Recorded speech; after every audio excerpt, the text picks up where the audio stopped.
The world around me is starting to change.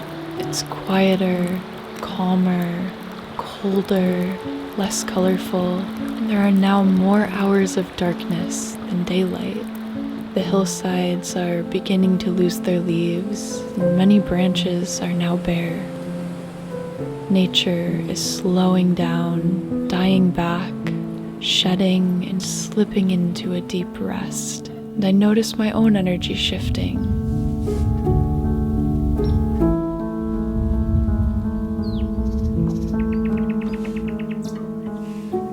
I'm back to thinking about staying warm, harvesting firewood, chopping, stacking, and having enough to heat my cabin. It won't be long now until the first snowfall.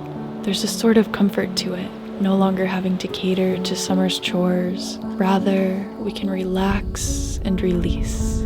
So as the frost settles in and the darkness expands, this is a chance to nourish, to recharge, to introspect, to plan, to turn inward a bit more, to merge with nature and welcome in a new rhythm of life.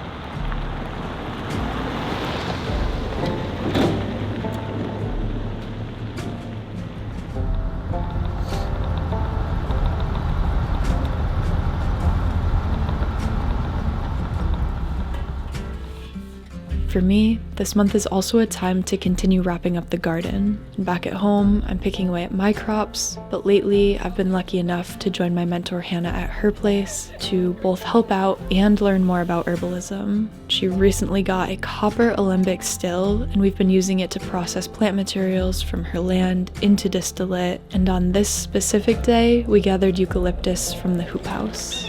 Eucalyptus is great for the respiratory system. Think colds, coughs, sinus infections, clearing congestion, opening airways, also loosening mucus in the lungs. In a similar way, it's very clarifying and invigorating to the mind aromatherapeutically. It's also an analgesic herb, so it'll ease aches and pains from the muscles to joints to headaches. It repels insects, it freshens the body when diluted into a mouthwash or deodorant, and can even help minor wounds heal since it's antiseptic.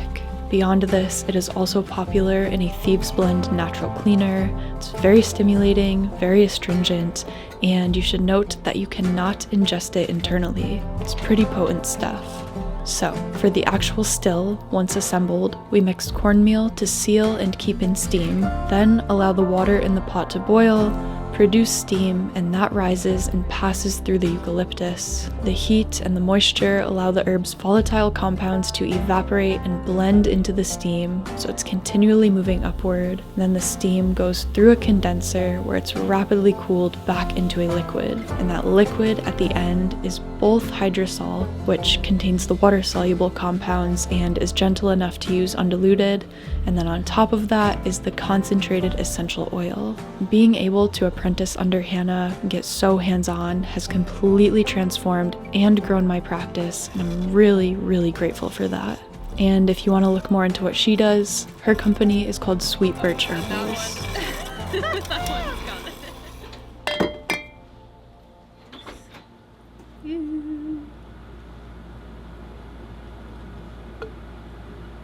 That's it. Oh my god. Whoa.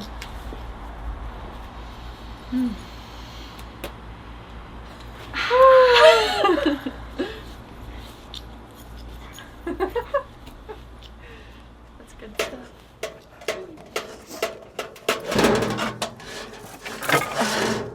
Let's see what we're dealing with. The growing season is essentially complete. There are some herbs on the exterior of the garden that are still doing okay. We'll let them be. A lot of them are perennial, so they will come back. But as for everything that's in the beds here, the vegetables, it is time to clean up. These beds in front of me here are really consumed by weeds at this point.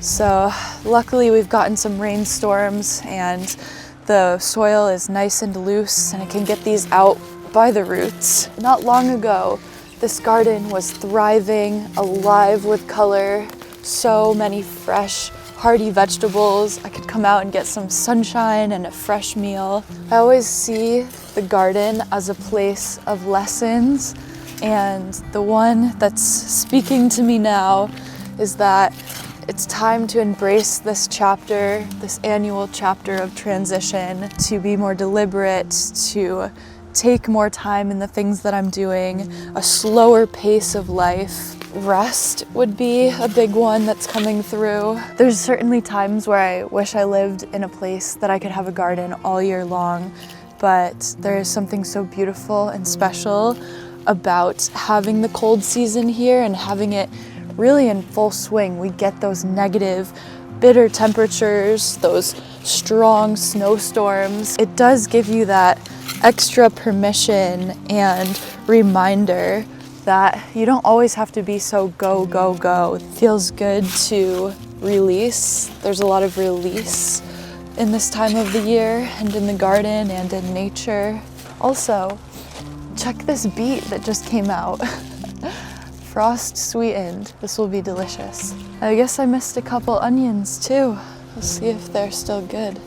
Should be okay.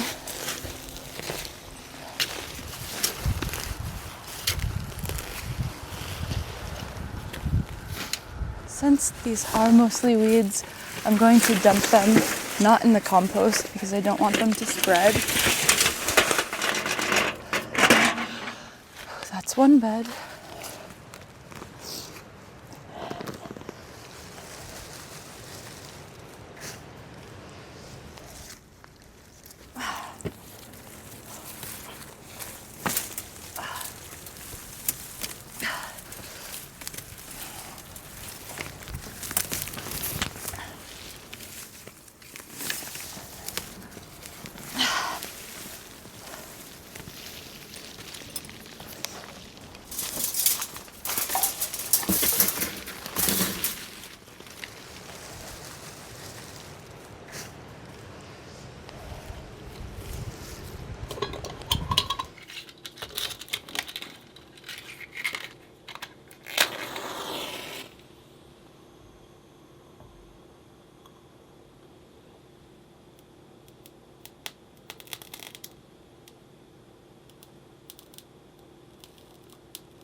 So these are all brown sugar body scrubs. Think in the bath, the shower. You could put it by your kitchen sink if you really want to scrub your hands.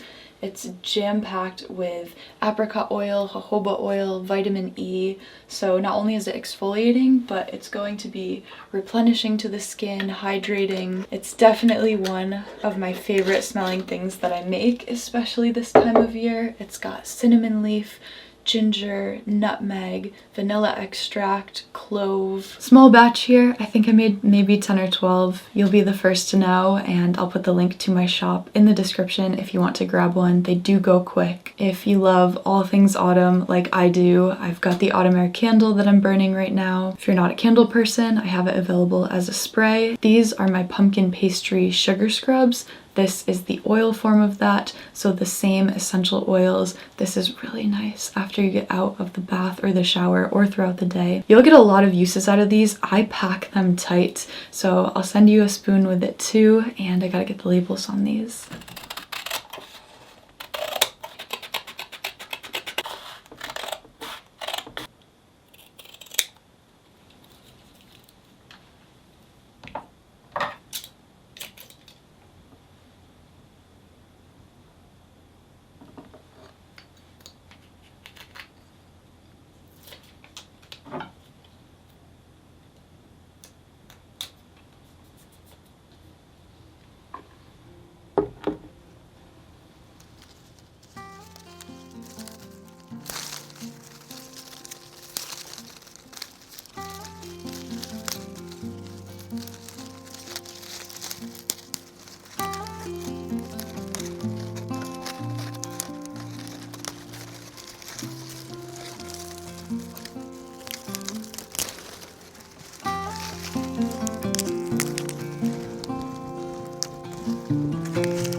Every year.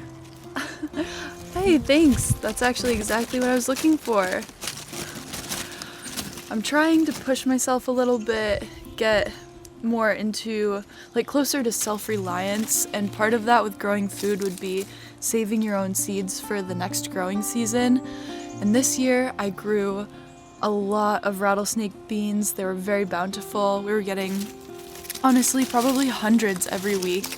And so I let the last round go and dry out. They're really crispy now, and I'm saving them, not only for myself, but I think it'll be a great Christmas gift for my friends who are also getting into gardening. I didn't take the corn stalks down because for each corn stalk I planted one of the beans, and it was a natural support system for it to climb up. And so now I'm going through and seeing where they all are, and yeah, quite a bit.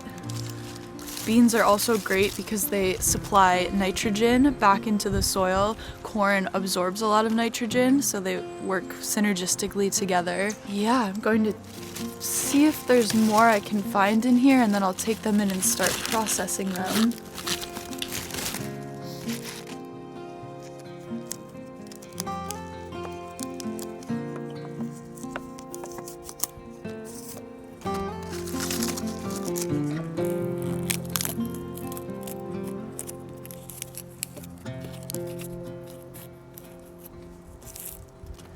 And then all of the shells can go into the compost.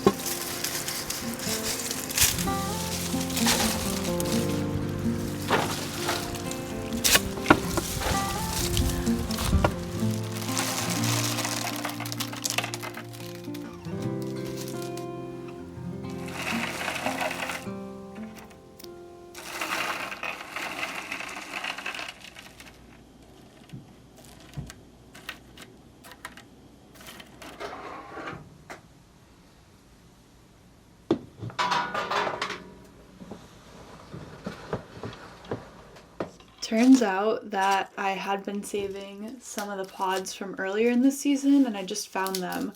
You can see these are a lot more dry. They break easier, very crisp and clean. And these are pretty much ready to go if I want to put them into little bags. Whoops.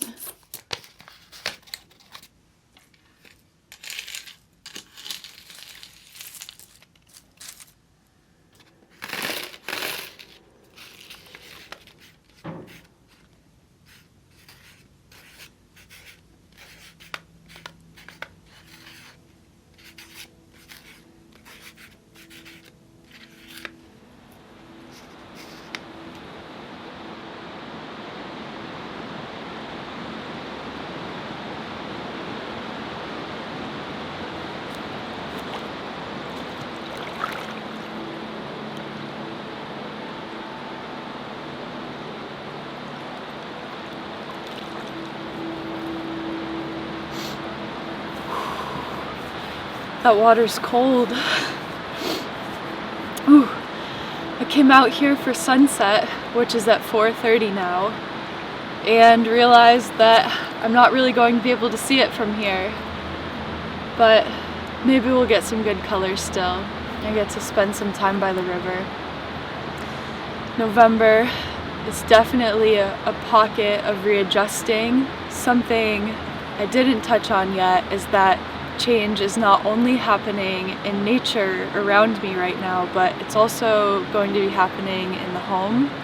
And you know, it's been since 2023 since we took on the A-frame, and boy, it was in rough shape. I'm sure a lot of you know. And there's been times where we're in and out. The renovation hasn't been super consistent. It does feel like there's these lulls where nothing is being done. Back in the spring, we started ripping apart and demolishing the basement, basically gutting it.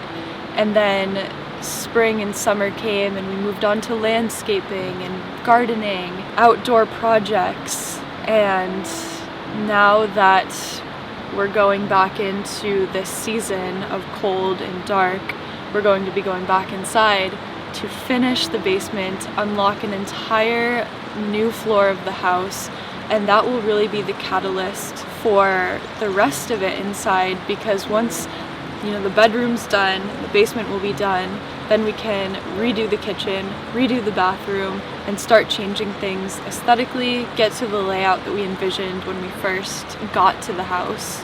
We spent years and years renovating, building at the office, at the off-grid cabin. We haven't really ever had a period of full enjoyment and full just getting to soak in the fruits of our labor. And Kyle and I both have become a bit burnt out and drained from that. I think that has trickled into my videos and my work in general.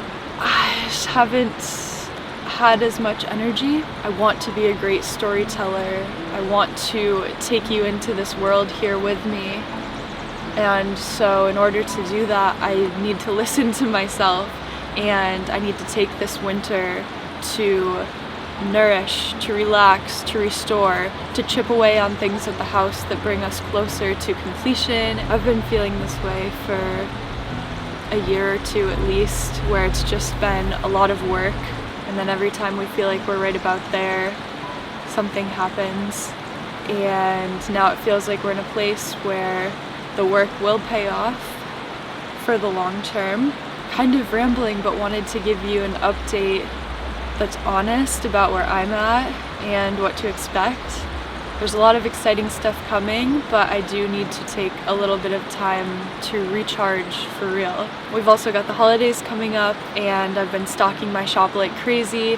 If you want to shop it, it's all natural, organic goods, scrubs, salves, sprays, candles, jewelry. The link is always in my description in the videos. Your support not only makes these videos possible, but helps to continue the journey with the homestead that I hope you have found fun, relaxing, entertaining. And above all, I just want to say thank you for being here through ups and downs, highs and lows of life. Yeah, with all that said, I hope you guys, if you're in an area that gets a cold fall, a cold winter, that you also take time to slow down, even if it's in little areas of your life. The little things add up to be the big things. That was a lot of talking.